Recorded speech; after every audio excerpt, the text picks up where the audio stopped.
reality in an unfamiliar guise. Since time immemorial, people have understood that the world behaves in a dual manner. On the one hand, everything that happens on the material level is more or less clear and can be explained from the point of view of the laws of natural science. On the other hand, when we encounter phenomena originating in the subtle planes, these laws are no longer applicable. Why has it not ever been possible to unite different manifestations of reality into a single knowledge system? Strangely, it is as if the world were playing hide and seek with us, not wanting to reveal its true essence. As soon as scientists discover a new law to explain one phenomenon, another appears to contradict it. This pursuit of truth is as elusive as a shadow and will go on forever. The interesting thing is that the world does not just hide its true face. It willingly takes on whatever guise we attribute to it. This is clearly evident in all branches of science. For example, if you imagine that a microcosm consists of particles, then there will be no shortage of experiments to support this supposition. If you assume that the microcosm is not a particle, but an electromagnetic wave, the world won't object and will readily manifest itself accordingly. You could ask the world whether it consisted of solid matter with just the same success. It would answer yes, or maybe it consists of energy. Again, it will answer in the affirmative. As we know, microparticles in a vacuum are constantly being created and annihilated as energy is transformed into matter, and vice versa. It would be futile to ask the world what came first, matter or consciousness. It would change its mask just as cunningly, revealing to us whatever side of the world we wish to see. Representatives of various teachings argue with each other, each trying to prove an opposing point of view. But reality will always pass a dispassionate verdict because, in essence, they are all right. The world agrees with us and dodges us at the same time. In other words, it acts like a mirror. It literally reflects all of our notions of reality, whatever they happen to be. So where does that leave us?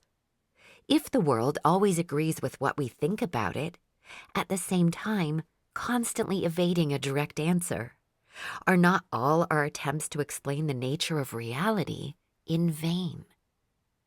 The fact is, everything is much simpler than that. There is no point in searching for an absolute truth in individual manifestations of a multifaceted reality. We just have to accept the fact that reality as a mirror has two aspects: a physical aspect which you can touch, and a metaphysical aspect which lies beyond the limits of perception, and yet is no less objective in nature.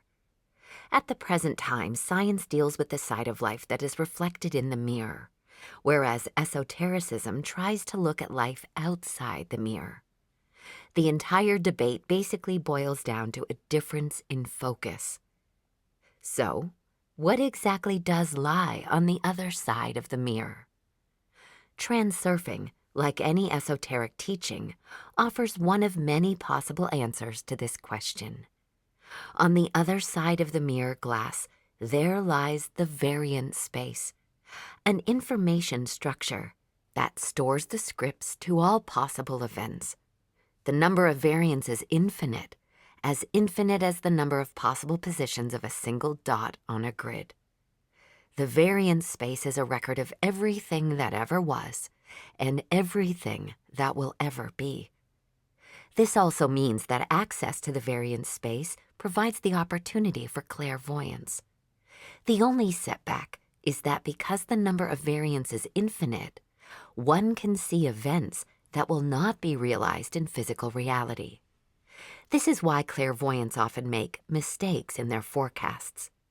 In the variance space, you can see things that have never happened, as well as things that will never actually happen. In this sense, you may rest assured. No one can truly know your future because no one can determine which potential version of it will ultimately be played out on the material plane. Similarly, there is no guarantee that what you see in a dream is the actual sector of the variance space that will be embodied in reality. This is wonderful news. If the future is not predetermined, there is always reason to hope for the best possible outcome. The task of transurfing is not to look regretfully at the past or even to peer apprehensively into a tomorrow which is yet to come, but to shape intentionally your own reality. It might seem difficult to believe. Just where is the variance space? How can this be possible? From the point of view of our three-dimensional perception of the world, the variance space is everywhere and at the same time, nowhere. It could lie beyond the visible universe, or it could be in your coffee cup. One thing is for certain, it is not in the third dimension. Paradoxically, we visit the variance space every night. Our dreams are not illusions, in the usual sense of the word. People lightheartedly attribute their dreams to the realm of fantasy, not suspecting that they reflect real events, which might have occurred in the past or might still occur in the future. We know that people sometimes see images in dreams that do not seem to originate in this world, or at least it is quite clear that the dreamer can't have seen their dream content in real life. If a dream is our brain's way of imitating reality, where do all these extraordinary pictures and narratives come from? If we roughly attribute all conscious aspects of the human psyche to the mind, and all its subconscious aspects to the soul, then we could say that a dream is the soul's flight through the variance space. The mind does not imagine dreams, it actually sees them. The soul has direct access to the information field, where all scripts and set designs are permanently stored, like frames on a film strip. The phenomenon of time only manifests when the film strip is moving. The mind acts as an observer and ideas generator. Memory is also directly related to the variance space. It has already been proven that the brain is not physically capable of storing all the information a person accumulates during their lifetime. So how does the brain remember things? The brain does not store the information itself. It stores something akin to an address to where the data is held in the variance space. The reason people don't remember their past lives is that when the physical body dies, those addresses are lost. Under certain conditions, however, the address files can be restored. The mind is not capable of creating anything fundamentally new. It simply constructs a new version of a house from old building blocks. The material for any scientific discovery or masterpiece of art comes from the variance space and is received by the mind through the heart. Clairvoyance and intuitive knowledge come from the same place. A discovery in science, Einstein wrote, is not accomplished in any logical way. It only takes on logical form afterwards, in the course of exposition. A discovery, even the very smallest, is always an insight. The solution comes from outside, as unexpectedly as if someone had whispered it in your ear. The concept of the variance space should not be confused with the well-known concept of a common information field, through which data can be transferred from one object to another. The variance space is a stationary matrix, a structure that determines everything that can potentially take place in our world. When we accept the simultaneous existence of two aspects of reality, the physical and the metaphysical, then our picture of the world becomes much clearer. When these two aspects of reality come into contact on the surface of the mirror, phenomena arise that are usually attributed either to the paranormal or unexplained mysteries. Corpuscular wave dualism, in which a microscopic object is perceived as either a wave or a particle, is a vivid example of these two realities coming into contact with one another. However, human beings are the most incredible example of this phenomenon. Living creatures who simultaneously combine the material and the spiritual. In a sense, we are living on the surface of a giant dual mirror, on one side of which lies our material universe, and on the other stretches the black infinity of the variant space. Finding ourselves in this unique position, it would be, at the very least, short-sighted to confine ourselves to living within the confines of the conventional worldview, making use of just one aspect of reality, the physical aspect. Given the right conditions, human thought energy is capable of materializing any sector of the variant space, in the state of being referred to in the context of transurfing as the unity of heart and mind. An unfathomable, magical power is born, the power of outer intention. Everything that is customarily attributed to magic is connected to outer intention. This is the power the ancient mages used to erect the Egyptian pyramids and create other miracles. Intention is referred to as outer because it exists external to the individual human being and, as a result, lies beyond the mind's control. That said, people are capable of gaining access to it in certain states of consciousness. Anyone who subordinates their will to this powerful force becomes capable of incredible things. However, in the contemporary world, most people have long lost the skills honed by the inhabitants of ancient civilizations like Atlantis.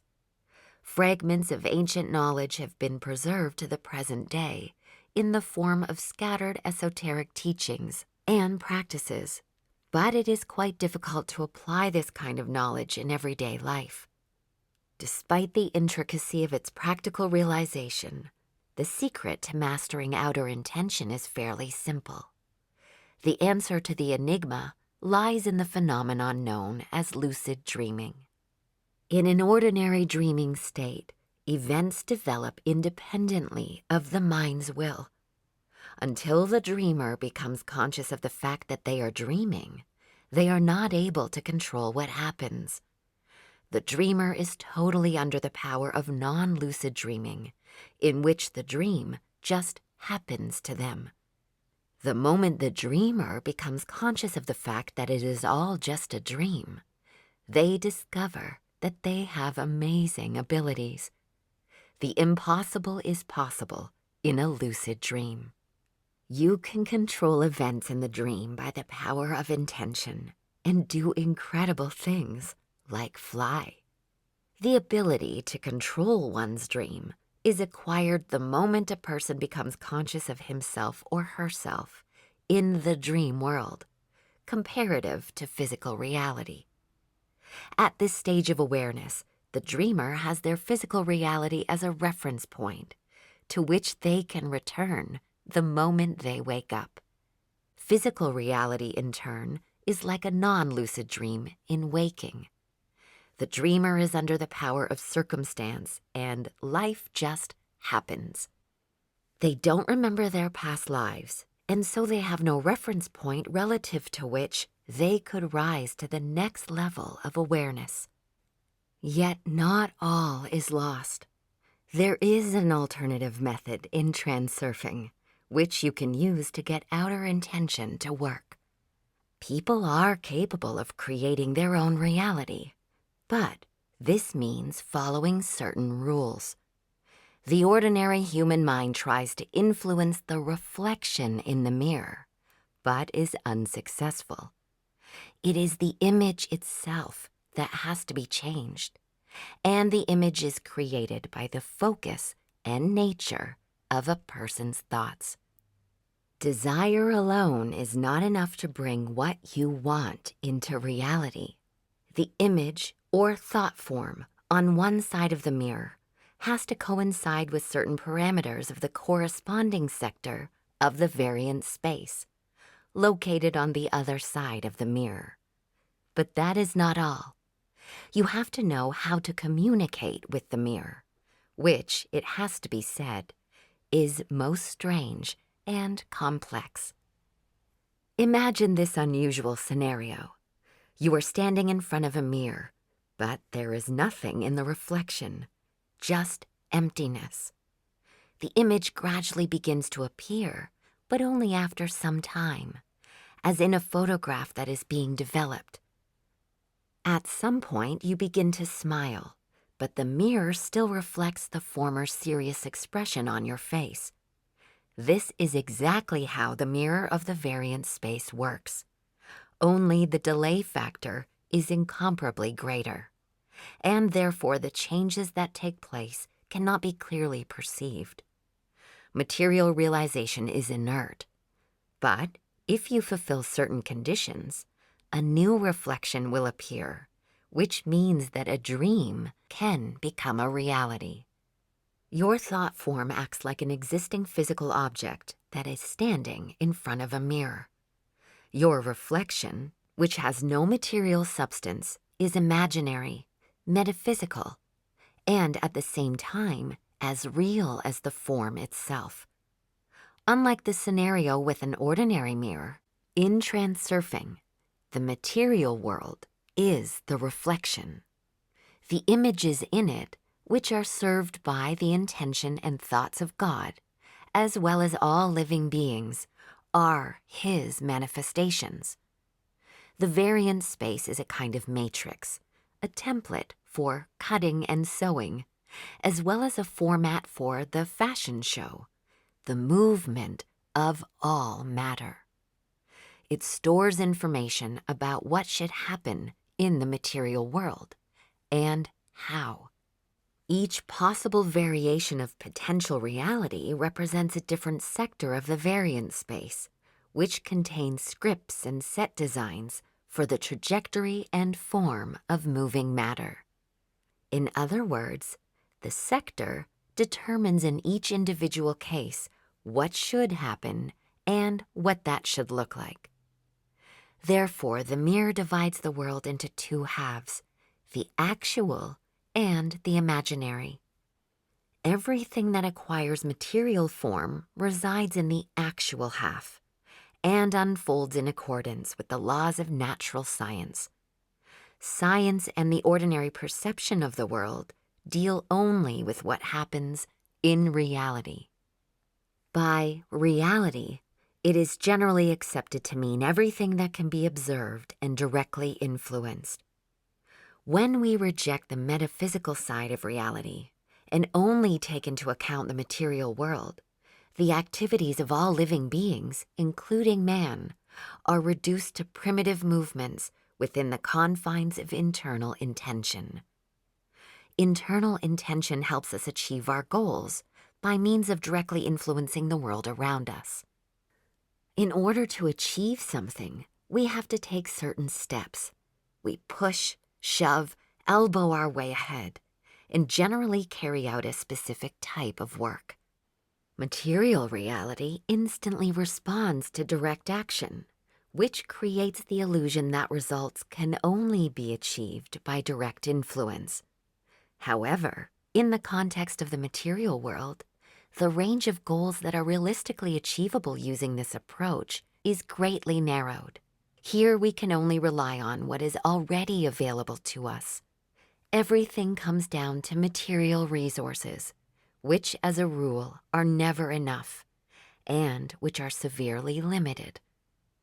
In this world, everything is imbued with the spirit of rivalry. There are just too many people wanting to achieve the same thing. Of course, within the limits of internal intention, there really is not enough. So where can we find the conditions and circumstances necessary to achieve our goals? The answer is only in the variance space. On the other side of the mirror, everything exists in abundance, and there is no competition. None of the products is in stock, but the beauty of it is that you can choose anything at all, as if from a catalog, and place an order for what you want. Sooner or later, your order will be delivered, and you will not even have to pay for it. You just have to fulfill certain straightforward conditions, and that's it. Sounds like a fairy tale? Not at all. It is more than realistic. Thought energy never disappears without trace. It is capable of materializing any sector of the variant space whose characteristics correspond to the quality of the thought waves being emitted. It only appears to us as if everything in the world were a result of interaction between material objects. Equally important here is the role played by processes which occur on the subtle planes. When virtual variants of potential reality become embodied in physical reality, the causal relationships involved in subtle processes cannot always be perceived, and yet together they comprise the better half of reality. The physical embodiment of sectors within the variant space takes place, as a rule, irrespective of individual will, since people so rarely use thought energy in a purposeful way, to say nothing of less intellectually developed beings. A person who is firmly grounded in the realities of life is like a shopper who wanders along empty shelves in a store, stretching up to reach for goods which are already marked sold. There are only poor quality products left, and even those are expensive. Instead of just looking at the catalog and placing an order, they rush about randomly searching for things, waiting in long queues, desperately struggling to squeeze through the crowd, and getting involved in conflicts with the shopkeepers and other customers. As a result, they don't get what they want and end up with more problems than they started with. Meanwhile, this grim reality germinates in that person's consciousness and gradually ends up materializing into reality. All living beings create the layer of their personal world with their actions on the one hand and their thoughts on the other. All these individual layers arrange themselves one on top of the other as every living being contributes to the creation of the wider reality. Each layer is made up of a specific set of conditions and circumstances, which produce a person's lifestyle. The individual conditions of each person's life differ. They may be favorable or unfavorable, comfortable or severe, inviting or aggressive. Naturally, the environment in which a person is born bears some significance. Yet, how a person's life develops will depend, for the most part, on that person's relationship to themselves and their environment. A person's attitude to life is largely determined by subsequent changes in lifestyle. The sector, scripts, and set designs that most correspond to the focus and quality of a person's thoughts are those which will ultimately be made manifest in material reality. Two factors play a part in the process of creating an individual layer: internal intention on one side of the mirror and outer intention on the other. People can influence objects in the material world through action. With their thoughts, they bring into physical reality things which are not yet there. When a person is convinced that all the best of this world has already sold out, their shelves will remain empty. When they think that buying a high-quality item will mean standing in a huge queue and then parting with a large sum of money, then that is exactly what will happen. If a person's expectations are pessimistic and riddled with doubt, then they will undoubtedly be justified. If a person expects to meet with an unfriendly environment, their misgivings will come true. Yet, all a person has to do is embrace the innocent thought that the world has saved the best for them. And for some reason, that works as well. That is how people shape the layer of their personal world with the power of thought. For the most part, though, people don't understand how it all works.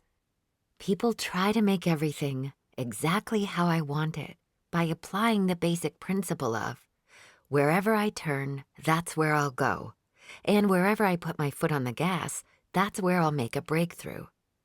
Yet for some reason, the world does not want to yield to this principle. What is more, when a person turns in one direction, life carries them off in quite another. It makes you think, given that reality behaves in such a strange manner, perhaps we should take a different approach. What if life works in accordance with completely different laws? Yet people do not want to stop and look around, so they continue to push hard ahead. The result of this kind of creativity is that you end up with a world layer in which nothing is how I want it to be. In fact, quite a lot turns out just as I didn't want it to. How strange, moody, and unaccommodating reality is. One often gets the feeling that the world is doing it out of spite. Trouble seems to be drawn to us by some inexplicable magnetic force. Our fears are realized and our worst expectations justified. We are persistently followed by the very things to which we are adverse, and so try to avoid. Why? The theory of transurfing explains why it often turns out that you get what you didn't want, especially if you desperately didn't want it. Is there something you hate or fear with all your heart? Outer intention will give it to you in abundance. The energy of thoughts, which are born from the unity of heart and mind, transform potential into reality. In other words, the sector in the variance space that corresponds to the quality of our thought waves can be materialized if the feelings of the heart are one with the thoughts of the mind.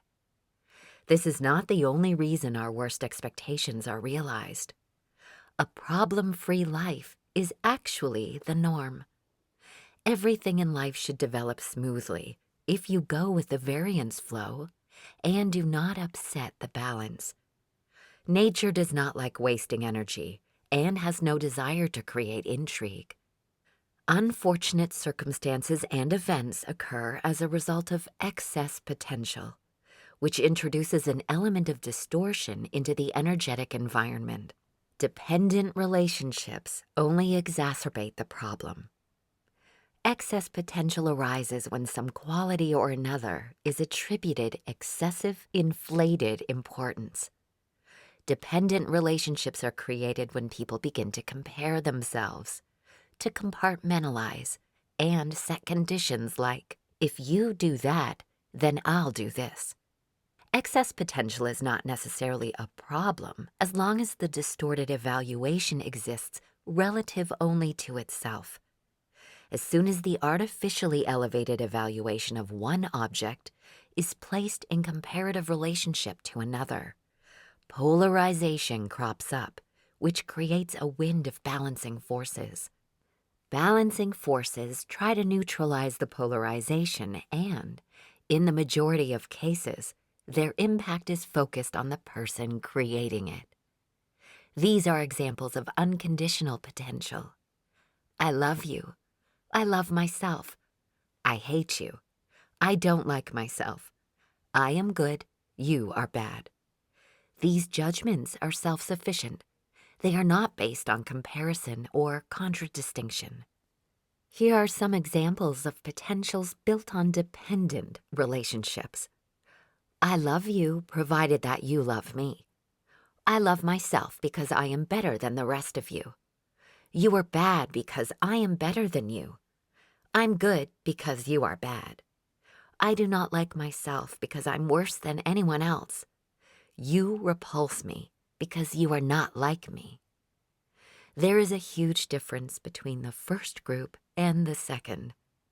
Value judgments based on comparison create polarization. Balancing forces try to neutralize the heterogeneity by the collision of opposites. It is exactly the same as when the opposite poles of a magnet attract. This is why trouble creeps into our lives so intrusively, as if on purpose. For example, seemingly incompatible individuals unite as a married couple as if they were trying to punish one another. In any team, there will always be that one person you find particularly irritating. Murphy's Law, or what we would call Sod's Law, is the same principle. Polarization distorts the energetic environment and generates vortices of balancing forces, as a result of which reality is poorly reflected, as if in a distorting mirror. People do not seem to understand that the problem has arisen because of something that is upsetting the balance, and so they decide to fight the outside world, rather than eliminating the source of polarization. All it really takes is to fulfill the basic rule of transurfing. Give yourself permission to be yourself and allow others to be different. You have to let the world go completely, wherever it likes. Loosen your grip. The more you insist on your own desires and claims, the stronger the magnet that attracts the opposite. This is what happens, literally. You grab the world by the throat, and so it fights back, trying to free itself. There is no point in pushing and demanding. That only exacerbates the situation even more. Instead, the rule of transurfing requires that you consciously change your attitude towards the situation. The fact that Sod's Law even exists is a bit odd, don't you think? Why should the world behave in such a bitchy manner? Or does it all come down to speculation and prejudice? There is no getting away from it. The tendency does exist. Fortunately, the transurfing model not only reveals the reason for this pattern, it explains how it can be avoided. The rule of transurfing works flawlessly, and anyone who follows this rule will be freed from experiencing the kinds of problems that seem to appear in our lives without any particular reason. All you have to do is loosen your grip. Stop grabbing life by the throat, and you will find it instantly becomes friendly and willing. Those who don't let go will carry on like a magnet, attracting the opposite. The law of bad luck is not the only thing. The moment that opposites meet, their opposition strives to intensify further. The well-known law of the unity and conflict of opposites, whose title is self-explanatory, is now basic textbook knowledge, just like the Volga flows into the Caspian Sea and the Mississippi into the Gulf of Mexico. But it's not quite that simple. Ask yourself, why should this law even exist? The reason for the ubiquitous union of opposites is clear. By making them collide, balancing forces restore equilibrium. So why are opposing elements in a constant state of conflict? You would think it would be the opposite. They collide, neutralize each other, and calm down.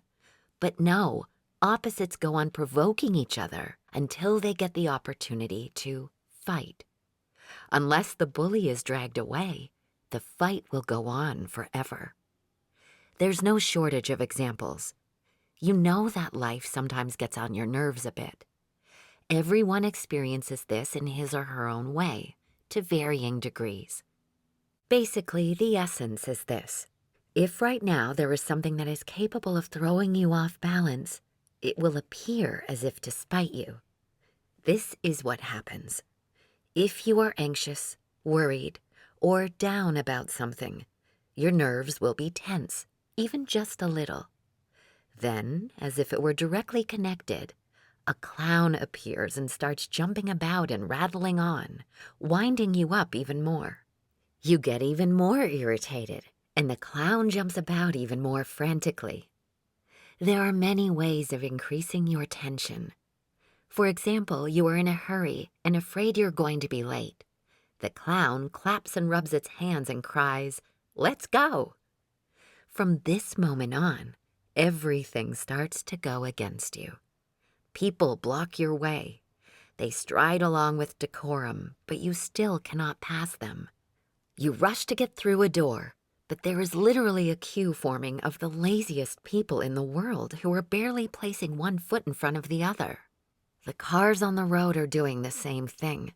It's as if they have all agreed beforehand to get in your way. Of course, some things can be put down to perception. When you are in a hurry, the rest of the world seems to slow down. But the real telltale signs are when the lift breaks down, the bus is late, and there's a traffic jam. In all this, there is some ill-intentioned objective tendency. I could cite other examples. If you are concerned about something and tense, people around you will always do exactly what irritates you, and they seem to know to do it now, when you would most like to be left alone. The children start misbehaving although they were fine before. Someone sitting next to you starts slurping and swallowing loudly. Various individuals get under your feet and pressure you with their problems. Interference importunately creeps in everywhere. If you wait impatiently, you will wait for ages. If there is someone you particularly do not want to see, they will appear, and so on. The more irritated you become, the more the external pressure intensifies. The more tense you are, the more people will get to you. The interesting thing is that they are not actually doing it deliberately. It would never occur to them that they might be bothering someone. So why this behavior? There are all sorts of gray areas in the psychology of the subconscious. However strange it might sound, in the majority of cases, people are driven by unconscious motives.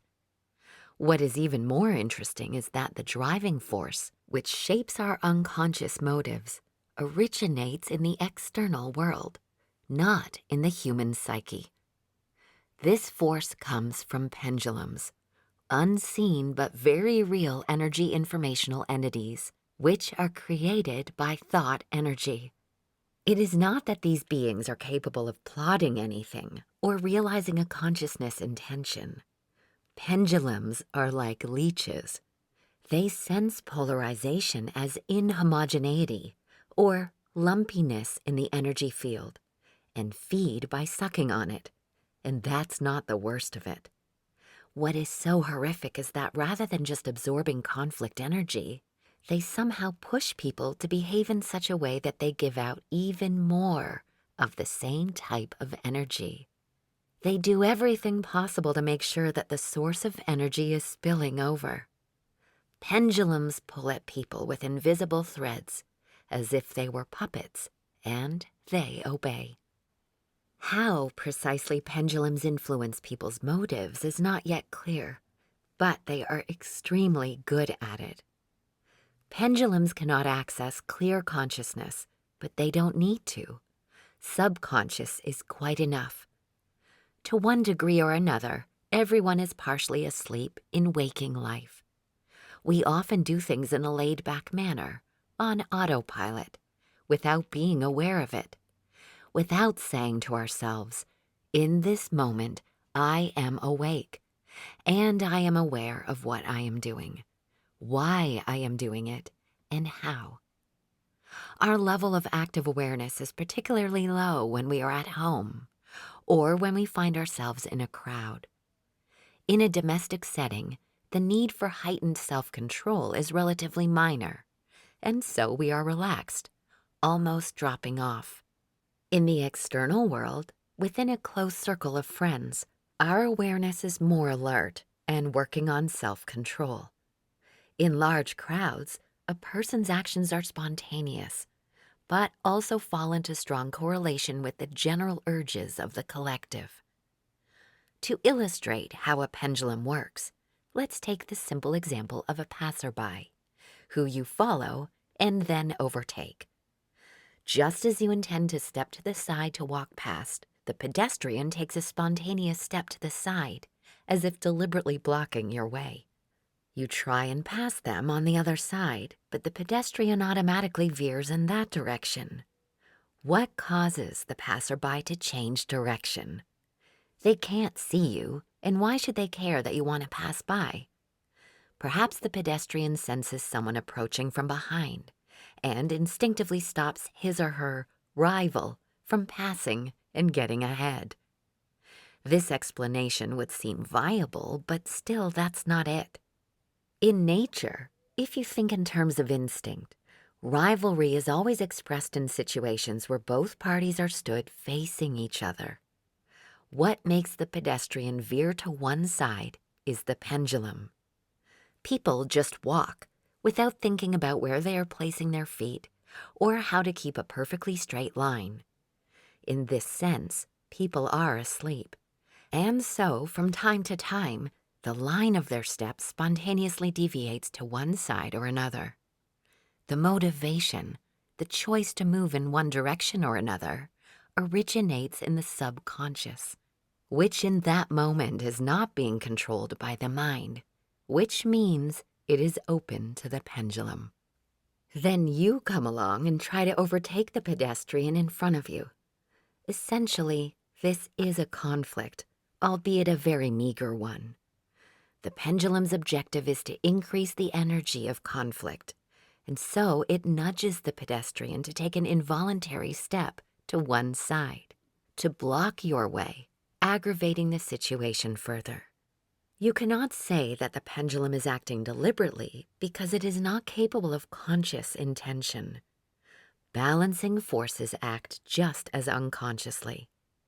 I should emphasize that we are talking about certain processes of which the precise mechanism is still unclear, and not about the rational behavior of conscious beings. We are simply noting individual tendencies and patterns in the energy informational world. There is no point in analyzing what kind of pendulum is working in this kind of situation, where it comes from, how it manages to do what it does, and what is really happening on an energetic level. We would never get to the bottom of it. Only one main conclusion concerns us here. When balancing forces make opposites collide, the pendulums do everything to inflame the energy of rising conflict. That is the law of the pendulum. Endless pendulum battles, be they domestic arguments or armed conflicts, all run according to this law. When opposition arises, events will always develop to intensify the conflict, and that includes temporary and feigned attempts at reconciliation. When the pendulum law is at play, common sense has no weight at all. This is why very often common sense seems to have no bearing on the actions of individuals or states. In conflict situations, a person's motives come under the pendulum's power. That is why, when you look back on how you have behaved in the past, you often find yourself thinking how strange it all was, and wondering what on earth happened to your common sense. You ask yourself, what could have possessed me to do such a thing? The answer is that we sometimes come from the subconscious without being fully aware of what we are doing. It is only later, when our consciousness is free of external influence, that events can be evaluated more objectively. People who have been close start to argue and then part ways because they think they are incompatible, despite the fact that they have shared many happy times together when everything was wonderful between them. All of a sudden, a person changes and their behavior becomes hostile. They are not like how they used to be, even in relatively recent times. Sounds familiar, right? In reality, it is not a matter of one partner or the other has changed. The reason one person behaves in a manner their partner finds totally unacceptable is because the pendulum is forcing them to behave that way. The pendulum controls the subconscious motivations of people who find themselves in a confrontation. The control is designed to increase conflict energy. Generally, people are unaware of what pushes them to go on the offensive.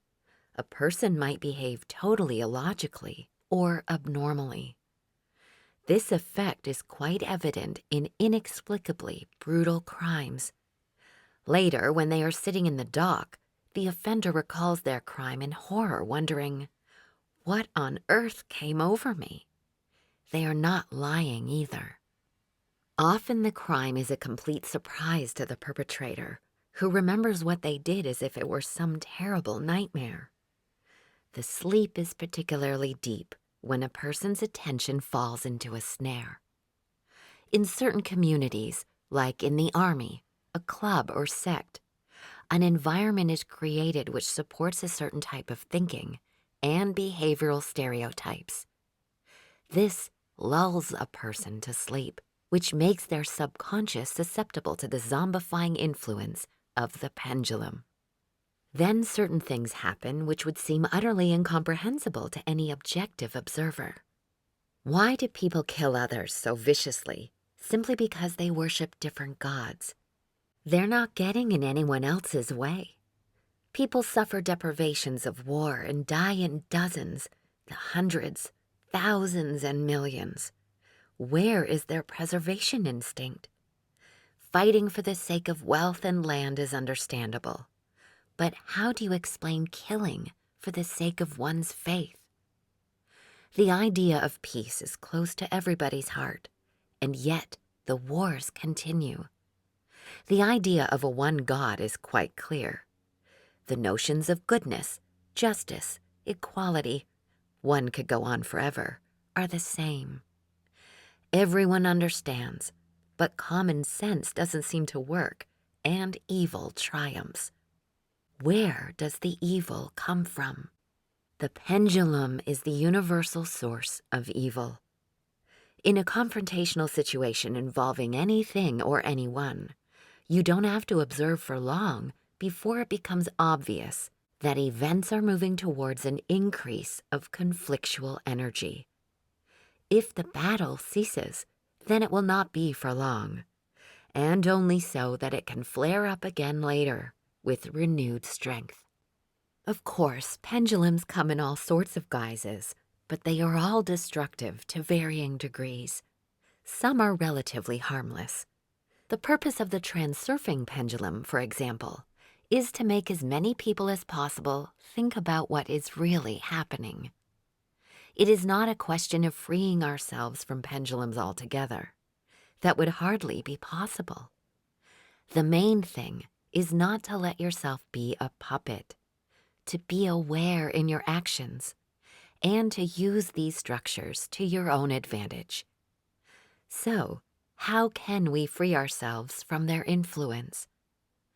Waking up and being aware of how a pendulum is trying to manipulate you, and understanding what is really happening is already half the battle.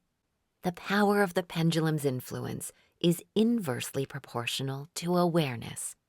The pendulum only has power over you whilst you are falling asleep in waking life. Most importantly, do not get involved in destructive pendulum battles unless it serves you personally in some way.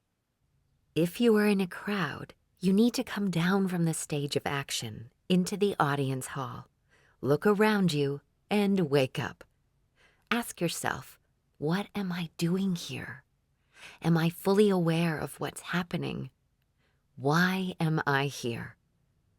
The moment of waking up from sleeping and waking life should be absolutely clear, like the phrase used above. In this moment, I am awake and fully conscious of what I am doing, and why and how I am doing it. If you maintain this level of awareness, everything will be all right. If you do not, then in any conflict, even the most minor, you will be the puppet. Things get much more difficult when something is annoying you. In this case, the clown will keep jumping about until your nerves are strained. This usually means that the pendulum has caught your attention in a snare. In order to free yourself from the pendulum, you need to become indifferent, although this can be difficult to do. For example, the neighbor's music is driving you mad. Your task is to unhook yourself from the pendulum at all cost. It is almost impossible to force yourself out of reacting. There is no point in trying to suppress your emotions. Instead, turn your attention to something else. Try listening to your own music, not too loudly, but just loud enough to drown out the neighbor's music. Think of other ways to distract yourself. If you manage to occupy your thoughts with something else, the neighbors will gradually mellow out. The same principle applies in other situations too. If the clown is dancing, your attention has been caught in some kind of snare. You have been caught up in the pendulum's game, whose goal is to increase the energy of conflict. In order to free yourself from the snare, you have to shift your attention. Generally speaking, things are not that bad. Nothing will happen to spite you as long as you aren't sleeping in waking life. You might think all the above sounds quite ridiculous. It's not easy getting used to the idea that certain entities can control you. Whether you accept this knowledge or not is a matter of personal choice. You don't have to believe it. Simply observe, and then draw your own conclusions. That is a brief summary of the concept of transurfing. If in the process of working with the transurfing principles, you come across something you don't understand, you can always refer to the source material, the book in 5 volumes, Transurfing Reality.